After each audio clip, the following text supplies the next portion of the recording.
Superweapons go back thousands of years before the Empire wielded the power of the first Death Star. Sometimes these massive beasts were used as a form of defense, but more often than not, they were used on the offensive to change the tide of a battle. Today, we're going to take a look at the most destructive superweapons ever created, Starforge. The Starforge drew energy and matter from a nearby star, which, when combined with the power of the Force, was capable of creating an endless supply of ships, droids, and other war material. Some speculate that the Starforge was partially alive and thrived on the Force. A dark Jedi behind the Forge could cause havoc on entire solar systems with a never-ending production rate of weaponry. Sun Crusher. Although the smallest of the superweapons, the Sun Crusher was one of the most deadly. The Sun Crusher was able to make any star within its range go supernova. Thus, it could basically wipe entire galaxies off of the map simply by targeting its sun. Once the sun went supernova,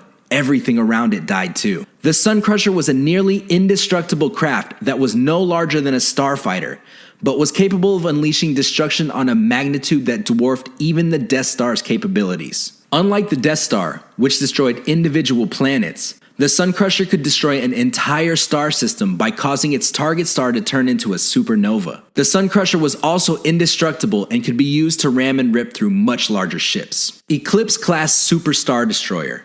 The Eclipse Star Destroyer had a cannon that rivaled the power of the Death Star. It was primarily used to destroy other capital ships and space stations. However, it did have the ability to blow through a planet's shields and annihilate it. The Eclipse-class Super Star Destroyer could also pulverize any other Super Star Destroyers with ease. World Devastator. Although it is debatable if the World Devastators were deadlier than the Death Star, they were undoubtedly more efficient. The Death Star could merely destroy worlds, while the World Devastators could use a targeted world's material resources for the Empire's benefit. A Devastator's primary tactic was to land on the surface of a planet. There, its mighty tractor beam projectors would literally tear the planet beneath it apart, thus making them planet killers. Death Star 2. The second Death Star was bigger, stronger, and faster than the first one. While the original was 160 kilometers wide and traveled at 10 megalight, the second Death Star was 900 kilometers wide and could travel at 20 megalight. The second iteration of the battle station was also designed by engineer Bevel Lemelisk, the original Death Star's designer. Lemelisk was executed for the design flaws in the final version of the destroyed Death Star 1, but was cloned by Emperor Palpatine in order to redesign the superweapon, eliminating the flaws of the former battle station. In the newest version, he added thousands of turbo lasers while removing any external weaknesses.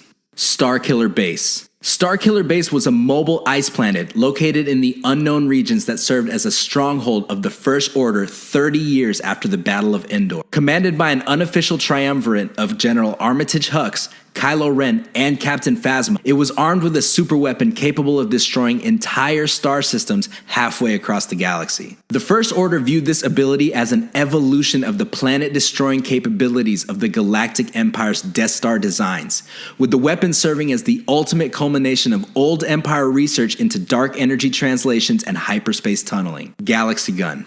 The Galaxy Gun was designed to serve as a super weapon capable of firing large, destructive projectiles equipped with particle disintegrator warheads capable of destroying an entire planet. It was also equipped with hyperdrive and sublight thrusters. In short, this was a portable superweapon. Centerpoint Station. Centerpoint had tractor beams so powerful that it could move entire planets out of orbit. It had the ability to create entire orbiting galaxies. Centerpoint Station also had the ability to shoot this powerful tractor beam as a concentrated source of energy. The result was a devastating blast that could travel through hyperspace and could not be deflected. Yogan's Core. Using a Dovin Basal, the Yuuzhan Vong used biotechnology to manipulate gravity fields. In doing so, they could place the Dovin Basal on a planet and instruct it to attach itself to the planet's orbiting moons. The moon would then slowly be pulled out of its orbit until it crashed into the planet, destroying everything. Obligatory tear for Chewbacca.